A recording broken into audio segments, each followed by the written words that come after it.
It's actually kind of crazy that a lot of people don't realize how much volume is pushed through stablecoins. Even if we're talking about the middle of the bear market, still historical amounts of money pushed through stablecoins. And we have to address this, but also in this video, we are going to be talking about a massive statement made by Monica Long, the president at Ripple, regarding the RLUSD stablecoin that is coming to the XRP ledger and is, in my opinion, going to absolutely overshadow every single stablecoin in this space and quickly grow to become the dominant force around the stablecoin market. So with that being said, welcome to the channel, everyone. My name is Nick. For those that are new to the channel, hopefully by the end of this video, you do become a subscriber. I quickly want to go over this because this is a report by bank, and this was back in, I want to say, like the end of 2023 when they put this out. And if we actually look at this, we have more than 11 trillion stablecoins, right? $11 trillion in terms of stablecoins were settled on chain in 2022, matching the volumes of Visa, and adoption continues to grow, fueled by payment use cases. What's crazy about this, okay, is when we're looking at 2022, was it a year of growth? Was it a year where we had FOMO and the biggest bull run in history? Was everyone making it? No. Nobody was making money in 2022 unless, you were trading, shorting, things like that. For the most part, there was historical amounts of money actually lost in 2022. FTX imploded. Luna imploded. Celsius. I mean, these were all major problems that happened in 2022. It was one of the darkest years for crypto. If you were there in the trenches, you know how rough 2022 actually was. But we still managed to match the volumes of Visa with $11 trillion in stablecoins. Think about that. In a bear market, one of the worst years for crypto. Today, there's some reports coming out, and I think that they're actually incorrect. This is DeFi's record $700 billion stablecoin volume rivals payments giant Visa. But what's interesting about this is that this was written on December 3rd, okay? Now, as we do look at Visa, in 2023, they had about roughly $12.3 trillion worth of transfers in 2023. Mind you, we had 11 trillion in terms of stablecoins back in 2022 in a bear market. When we go over here to Artemis Terminal, we could see that the total transaction volume in the last 30 days in terms of stablecoins was $3.2 trillion. That means that if we manage to have $3 trillion in terms of transaction volume every single month, we are well over $36 trillion in terms of transaction volume through stablecoins. Think about how crazy that actually is. That is insane. Those are numbers that Visa is not even coming close to. It's less than 50% of that volume actually yearly. We can see the supply.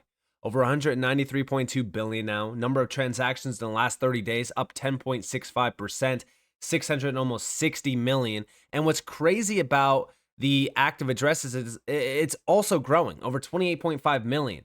But when we look at that total transaction volume, guys, you know what's crazy about the 3.2 trillion is that that's down 19% over the last 30 days.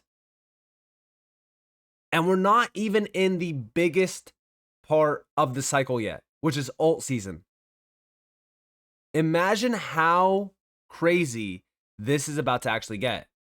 And when we actually look at, stablecoins, you could see, the 1 month change on this. You can see the transfers, the active addresses, the transfer volume. I mean, it really is a wild overall view of how big the stablecoin market is becoming, and also just how insane some of these numbers actually are. I mean, I don't think people realize that the stablecoin market is so massive right now, and this is without the institutions jumping in. Now, on top of this, we are starting to see stablecoins, meeting some of these new rules that are happening in areas like Canada. And we're still just waiting on the US to finally catch up, right? The US is the big one to focus on.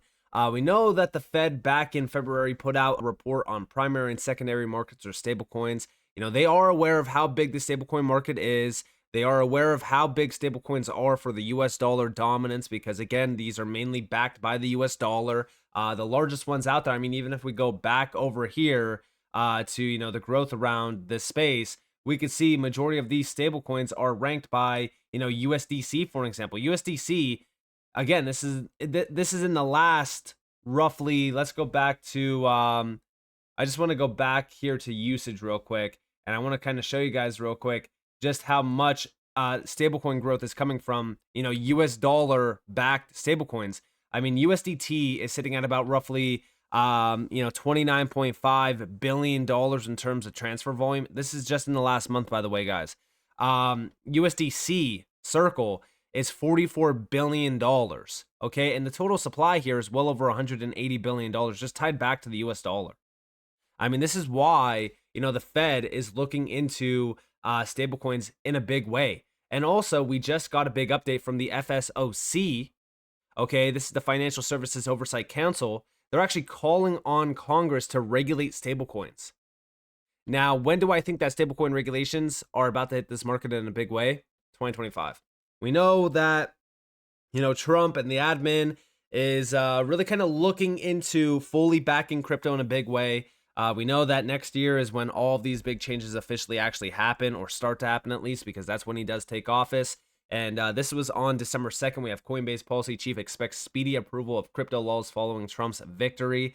We already have been seeing some pretty big news updates around the SEC chairman, this new crypto council essentially as well. So this would definitely be a big one to focus on. We know that Jeremy Allaire from Circle said that, crypto regulations around stablecoins, he expected it by the end of 2024. I think that, when we look at how big the stablecoin market is, I think that we'll probably see stablecoin regulations by the end of Q1 2025. I think that that's, in my opinion, the best overall outlook. And it's probably very accurate in my opinion because, all of these other nations are pushing forward. We know that back in July, actually, of this year, we had a big article come out from Blockworks. It was titled, "The Time for U.S. Stablecoin Regulation is Now. For the U.S. to fully realize the benefits of these new technologies, we need Congress to pass a strong legal framework for stablecoins." And I do think that even with MiCA, with Russia pushing forward, with a lot of these BRICS nations starting to push forward as well around stablecoin regulations, it just makes sense. We know that the UK is also pushing forward. We know Singapore is also pushing forward. So it just makes sense for the US to finally say, all right, well, you know what? We need to get, behind this. 95%, I think, of all the volume around stablecoins is coming from US dollar backed stablecoins anyways. So it just makes sense. Now, as we think about that, what about RLUSD? Well, if we go over here, we have breaking news. Ripple President Monica Long drops a bombshell on RLUSD and XRP. Stablecoins for payments are the next massive trend, and Ripple is ready.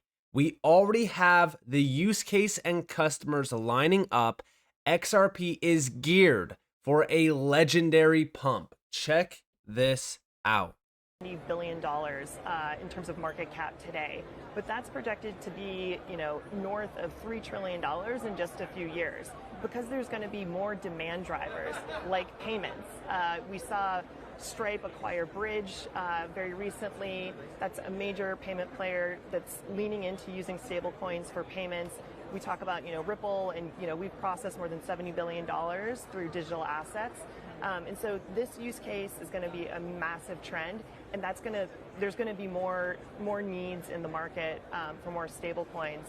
And, from our perspective, we have the use case. We have customers who already want to use stable coins and payments. So we think that we can be a great provider. Do you expect the market to expand, or do you expect to compete with these two stable coins to break into their existing client base? I expect the market to really expand. And I will say, so the Ripple US dollar, not yet launched. We're operationally ready, but really important to us is having approval from the regulators. So New York Department of Financial Services is, it's up to them. They're reviewing our trust application. Now, when we really think about what's going on here, all right, they already do have a lot of individuals lined up, a lot of institutional players lined up. They already have the big players lined up.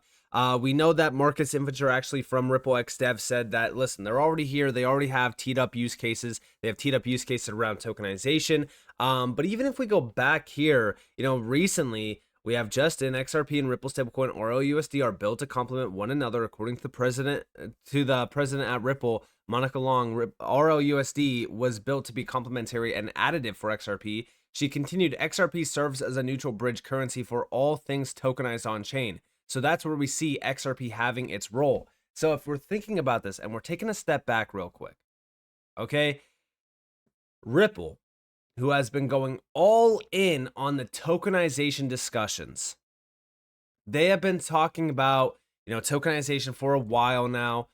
We know that, RLUSD is fully supporting not just cross-border payments, but it's also supporting the tokenized on-chain economy. If we're thinking about all of these institutions that already have partnerships with Ripple, and if we're talking about how Ripple is focused on institutional DeFi, the XRP ledger and XRP are fully embraced here. Why? Because it's not going to be Ethereum. Everyone keeps mentioning, all right, well, they're also launching the RLUSD on Ethereum, so that means that XRP is useless, right? Like, it's these low IQ discussions that I see happening all the time in this space that just make zero sense to me. Like, if we're really thinking about this and we're really, talking about the future of this space, Larry Fink, Fidelity, Wall Street, all the big players, they are pushing what? They're pushing tokenization. Tokenization of everything around us. Okay?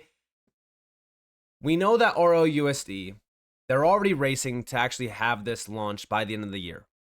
We have over here, Ripple is racing to launch its first US dollar pegged stablecoin by year's end. Testing is complete, partners are ready, and liquidity's in place.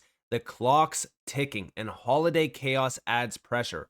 Ripple CTO is optimistic, but regulators could still slow things down. Is Ripple about to redefine digital payments, or will this launch face delays? And are we witnessing the start of something huge? And yes, listen, as we think about this, regardless of if it happens by the year end or happens in 2025, we are starting to see a very large shift in the overall scenery around regulations, around crypto, around embracing the space.